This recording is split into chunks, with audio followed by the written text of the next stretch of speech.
staying on top of your political headlines this Thursday morning, while President-elect Trump has been busy filling out his cabinet, members of Congress have been deciding on their future leaders. Fox News correspondent Connor Hansen joining us now to explain from New York.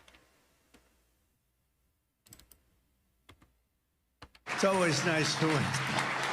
A lot of good friends in this room. While President-elect Trump made his return to the nation's capital, the new Republican majority in the Senate was picking its new leader. South Dakota's John Thune, who currently serves as the #2 Senate Republican, won the vote. Thune pledged to help carry out Trump's agenda.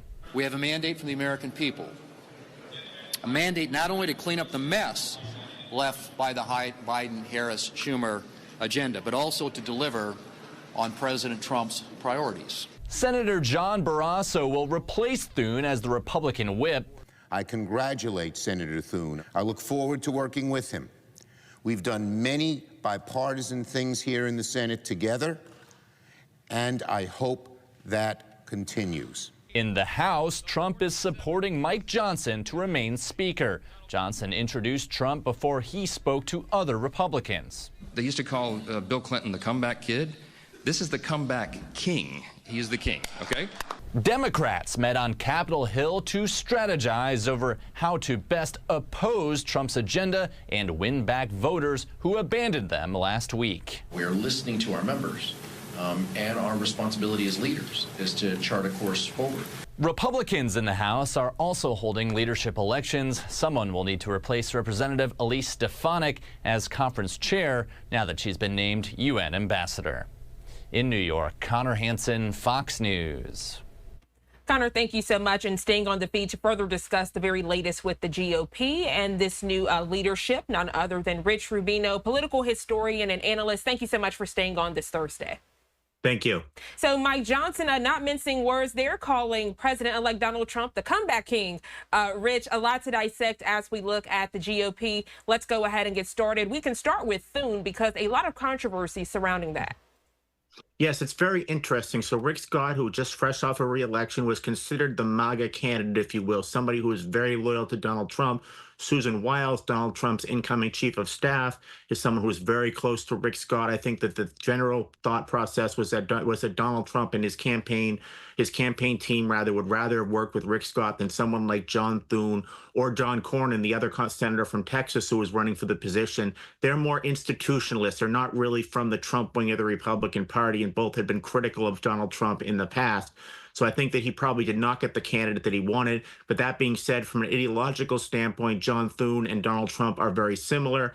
So I think that Donald Trump, a lot of his legislative agenda, he will certainly use John Thune to try to get it through the United States Senate. And obviously, the thing with Donald Trump is in many conservative states, like in South Dakota, for example, Donald Trump is very popular. So if John Thune were to kind of move away from Donald Trump, I think that it might hurt him certainly in his home state and certainly with many of the mega supporters. Yeah, this was definitely a power move, to say the least, Rich. And you mentioned how this further helps President-elect Trump try to put into place policies that he might want to do so there at the White House. Explain how what happens on Capitol Hill sets the stage for that and why this red majority is going to be so important, but also help Trump as well.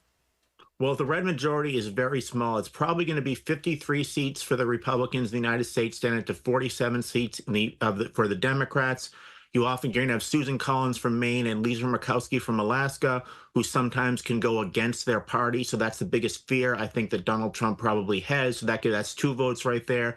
Beyond that, if you get someone like Bill Cassidy from Louisiana, who actually from a conservative state, but he actually voted for the conviction of Donald Trump after the January 6th episode, there's always a possibility he could go the other way as well. So that's why it's obviously very important for Donald Trump to have that the Republicans hold the majority, and there may be many cases where it might come down to 50-50, in which case Vice President J.D. Vance would have to break the tie. They also have the issue of the filibuster, and filibuster means that lots of times legislation really needs 60 votes rather than 50 votes. They can actually, there's a process of reconciliation where they can bring that down to 50 votes. It's a very Byzantine system.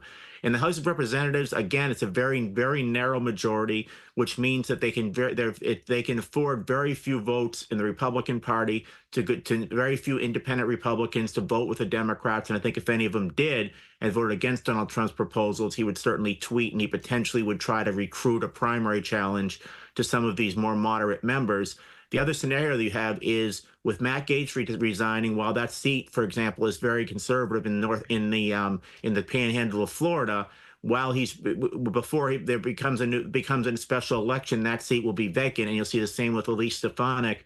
Her seat certainly will be vacant, and Mike Waltz's seat will be vacant as well as they pursue jobs in the Trump administration, meaning that they will have 3 less votes to work with. Now, those seats theoretically should go Republican, but in the meantime, between the resignation and the election, those seats will certainly be vacant. And Elise Stefanik, at least her seat, while it's a Republican-leaning seat, it is not demonstrably so, and there is a possibility that a strong, formidable, redoubtable Democratic candidate could actually upset the Republicans in that case, in that special election. I think the Democrats will do all that they can to try to embarrass Donald Trump with that seat.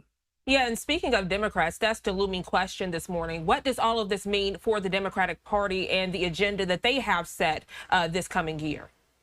Well, they don't really have any power, and when you're in the minority, now theoretically you could work with the president. Bill Clinton, for example, in his second 2 years in office, worked with the Republicans that held the Senate and House majority on getting welfare reform. And then 1997, a year after that, he worked with the Republicans to try to get the balanced budget, to get the SCHIP program for children's health care. And Bill Clinton working with Trent Lott and Newt Gingrich. But in order to do that, for the Democrats to do that, there has to be something where they can work together. Now, you might say the issue of tariffs, for example, that might be one thing. There, Democrats traditionally have been in favor of tariffs. For example, when NAFTA and GATT and some of the free trade agreements negotiated in the Clinton administration were up, it was lots of the Democrats were those who voted against it. So theoretically, a scenario where some kind of recalcitrant, if you will, Democrats work with Donald Trump to get the tariffs through or to get other potential legislation. Maybe no tax on tips is very popular.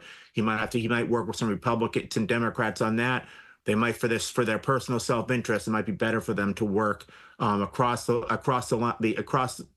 aisle, especially if they're in districts, or for that matter, in the United States Senate, if they're in states that are at least swing states. There are very few Democrats that represent really conservative Republican states, and most of the Republican districts or states, most of them have either lost re-election or have resigned. Yeah, you hit the nail on the head, Rich. It's going to have to be a lot of working together. And if you hear what not only VP Harris, but President-elect Trump was saying in his speeches, in the debate, at the campaign rallies, he said he wants to be a president that is for all people, not just the Republican Party. Do you think we'll actually see that happen on Capitol Hill, that will translate to the policies that he signs? I don't know. That's the rhetoric you often hear from President of the United States. They often say that, and then they try to work with their own party. And oftentimes they give that speech one day, then the next day they're speaking to a group of their own party, and they're giving a very partisan oration. So I would take that with a grain of salt. But that being said, there are some Democrats that he certainly can work with that come from conservative districts. Marcy Kaptur from Ohio. Maurice Perez from Washington State, Jared Golden from Maine, and it certainly is and then in the United States Senate, the new Senator Slotkin from Michigan, who's very much of a state that Donald Trump won barely last time around, might be in her self-interest to work on issues like tariffs with Donald Trump, but.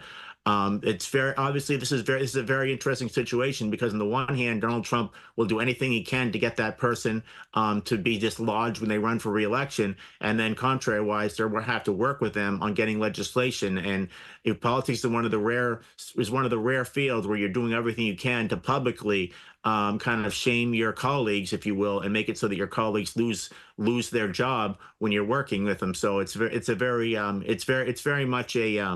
very much a contradictory career, I guess.